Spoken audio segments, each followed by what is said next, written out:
এই ৩ ধরনের বাড়িতে আপনার মেয়েকে বিয়ে দিবেন না। তাহলে আপনার মেয়ের জীবন ধ্বংস হয়ে যাবে, বরবাদ হয়ে যাবে তার জীবনটা।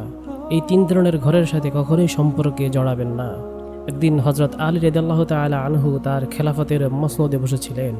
তখন একজন ধনী লোক তার কাছে এলো।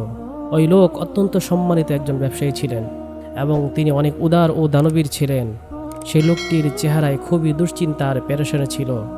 আমিরুল মুমিনিন হযরত আলী রাদিয়াল্লাহু তাআলা আনহু বললেন, কি ব্যাপার, আপনাকে এত পেরেশান মনে হচ্ছে কেন?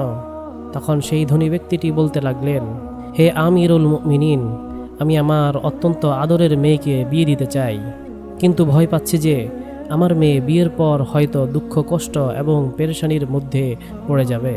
আমি এবং আমার স্ত্রী নিজেদের মধ্যে পরামর্শ করে আপনার কাছে এসেছি। আপনি আমাকে এমন একটি পরিবারের কথা বলুন, বা এমন কিছু নির্দেশনা বা এমন কিছু কৌশল বলে দিন, যে কৌশল অবলম্বন করে আমার মেয়েকে আমি একটা ভালো পরিবারে বিয়ে দিতে পারি, যেখানে আমার মেয়ের সংসার চিরকাল সুখ শান্তিতে ভরে থাকবে এবং আমরাও যাতে আমাদের আদরের মেয়েকে সুখী দেখে আনন্দিত হতে পারি। লোকটির চেহারা দেখে হযরত আলী রাদিয়াল্লাহু তাআলা বুঝতে পারলেন যে লোকটি তার মেয়েকে অত্যন্ত ভালোবাসেন এবং কোনোভাবে চায় না বিয়ের পর তার মেয়ে কোনো কষ্ট পাক। যেভাবে আদর আর ভালোবাসা দিয়ে মেয়েকে বড় করেছে, লোকটি চায় বিয়ের পরেও যেন তার কন্যা সেভাবে আদর ভালোবাসায় থাকে। তখন আমিরুল মুমিনিন হযরত আলী রাদিয়াল্লাহু তাআলা আনহু সেই লোকটির হাত ধরে তাকে শান্ত করে বললেন, মাত্র ৩টি বিষয়ের প্রতি খেয়াল রাখবে ভাই। আমি জানি প্রত্যেক বাবার ঘরেই তার মেয়ে রাজকুমারী হয় আর বাবা তাকে নিয়ে চিন্তিত থাকে। অনেক বাবারা তো ঘরে প্রাপ্তবয়স্ক মেয়ে থাকলেই চার দেয়ালকেও ছোট মনে করে ভয় পায়। অতএব তোমার টেনশনের কোনো কারণ নেই।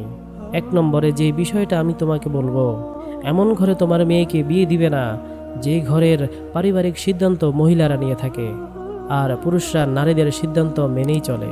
হযরত আলী রাদিয়াল্লাহু তাআলা বললেন, তুমি তোমার মেয়েকে কখনোই এমন বাড়িতে বিয়ে দিবে না যেখানে মেয়েদের কথায় পরিবার চলে। তাহলে তোমার মেয়ের সংসার স্থাপনের আগেই ধ্বংস হয়ে যাবে, তোমার মেয়ের জীবনটা নষ্ট হয়ে যাবে।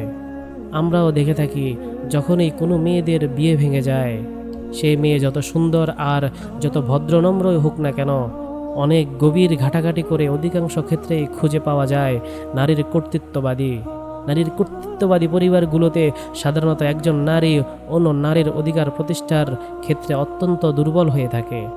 আর এই জন্য আল্লাহ রাব্বুল আলামিন পারিবারিক সিদ্ধান্তগুলোর দায়ভার পুরুষের কাঁধে দিয়েছেন। এরপর হযরত আলী রাদিয়াল্লাহু তাআলা আনহু বললেন, দ্বিতীয় নম্বরে যে বিষয়টা তুমি মাথায় রাখবে সেটা হচ্ছে, যে বাড়িতে নারীদের কোনো সম্মান নেই, যেখানে কেবল পুরুষদের শাসন চলে, এমন ঘরেও তোমার মেয়েকে বিয়ে দিবে না। হযরত আলী বললেন, আমার আগের বক্তব্য শুনে তোমার মনে হতে পারে যে পুরুষ কর্তৃত্ববাদী ঘরেই মনে হয় মেয়েদের বিয়ে দেওয়া উচিত। যেহেতু নারী কর্তৃত্ববাদী ঘরে বিয়ে দিলে আমার মেয়ে অসুখী হবে, তার সংসার ভেঙে যেতে পারে। কিন্তু না, হযরত আলী রাদিয়াল্লাহু তাআলা তার নিজের কথাকে ব্যাখ্যা করে বিশ্লেষণ করে বুঝিয়ে বললেন যে এমন ঘরেও তোমার মেয়েকে বিয়ে দিতে পারবে না যে ঘরে নারীদের কোনো সম্মান নেই। আমরাও আমাদের আশেপাশে অবশ্যই দেখেছি এবং শুনেছি এমন অনেক ঘর আছে যেগুলোতে পুরুষেরা নারীদের জুতার তলা মনে করে। আমরাও আমাদের আশেপাশে অবশ্যই দেখেছি এবং শুনেছি এমন অনেক ঘর আছে যেগুলোতে পুরুষেরা নারীদেরকে জুতার তলা মনে করে। অথচ আমাদের প্রিয় নবী হযরত মুহাম্মদ সাল্লাল্লাহু আলাইহি ওয়াসাল্লাম বলেছেন, তোমরা যা খাও তোমাদের স্ত্রীদেরকেও সম্মানের সাথে তা খাওয়াও। তোমরা যেই মানের পোশাক পরো তোমাদের স্ত্রীদেরকেও তাই পরতে দাও। তাদের সাথে সম্মানের সাথে কথা বলো। তারা রাগ বা তোমার উপর অভিমান করলে নম্র ভাষায় তাদের অভিমান ভাঙানোর চেষ্টা করো। পবিত্র কোরআনে আল্লাহ তাআলা বলেছেন, তারা তোমাদের পোশাক, তোমরা তাদের পোশাক। কিন্তু এমন কিছু পরিবার আছে যেখানে ইসলামের নাম ভাঙিয়ে পুরুষেরা শুধু নিজেদের শ্রেষ্ঠত্বকে প্রচার করে এবং স্ত্রীদের বিন্দুমাত্র সম্মান দেয় না। আবার এমন কিছু লোকও আছে যারা বউদের উপর অত্যাচার করতে পারলে খুশি হয়, পৈশাচিক আনন্দ পায়। বউদের উপর অত্যাচার করাকে বাহাদুরি মনে করে, যদিও স্ত্রীর উপর অত্যাচার করাটা পৃথিবীর সবচেয়ে বড় কাপুরুষতা। নবী করিম সাল্লাল্লাহু আলাইহি সাল্লাম স্পষ্ট বলেছেন, স্ত্রীর উপর অত্যাচারকারী জাহান্নামের মধ্যে নিজের গর্ত নিজেই খুঁড়ছে।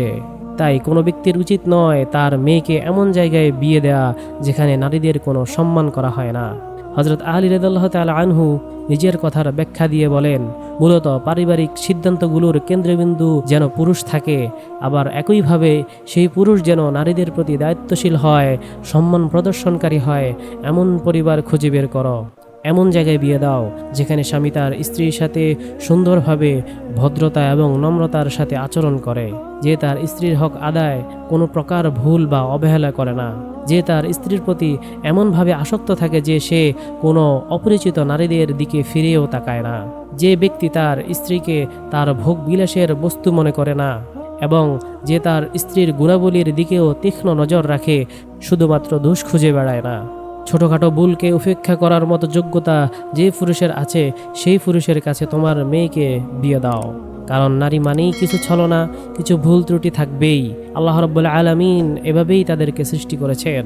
তুমি এমন পুরুষের হাতে তোমার মেয়েকে তুলে দাও যে অসুস্থতায় তার সেবা করবে এবং দুঃখের সময় তার প্রেমময় উদারতা, দয়া এবং আনুগত্যের প্রমাণ দিবে, যে তার স্ত্রীকে পর্দায় রাখে, স্ত্রীর ইজ্জত ও মর্যাদা রক্ষা করে।